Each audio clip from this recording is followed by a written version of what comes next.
দুই পৃথিবী 2010 সালের একটি জনপ্রিয় চলচ্চিত্র সিনেমা। এই সিনেমাটিতে অভিনয় করেছিল জিৎ, দেব এবং কয়াল মল্লিক। রাহুল একজন ধনী পরিবারের ছেলে। বিলাসিতা আর আরাম আয়েশে বড় হওয়ায় রাহুলের কাছে জীবনটা শুরু হয় আনন্দ আর খেলার মতো।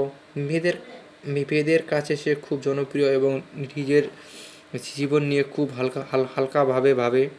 একদিন তার জীবনে আসে নন্দিনী, একজন সৎ, দয়ালু এবং মন মনোবশেরায় বিশ্বাসী ডাক্তার।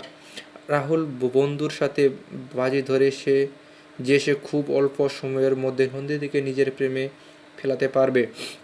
কিন্তু নন্দিনীর সরলতা এবং মানবিকতা রাহুলকে সত্যি বদলাতে শুরু করে দেয়।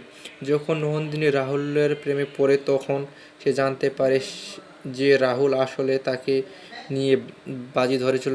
এতে সে ভীষণ কষ্ট পায় এবং রাহুলের থেকে সে দূরে সরে যায়। এরপর একদিন গাড়ি চালানোর সময় রাহুলের দুর্ঘটনা ঘটে। সেই দুর্ঘটনায় একজন মহিলা মারা যায় এবং তার সন্তান অনাথ হয়ে যায়। এই ঘটনার পর রাহুলের জীবনে বড় পরিবর্তন আসে। সে নিজের ভুল বুঝতে পারে এবং নন্দিনীকে খুঁজতে বের হয়। একটি বাইক নিয়ে শুরু হয় তার জীবনের সবচেয়ে গুরুত্বপূর্ণ যাত্রা। এই যাত্রার সঙ্গে পরিচয় হয় শিবুর, একজন মোটর মেকানিক চোর কিন্তু অন্তরে ভালো মানুষ।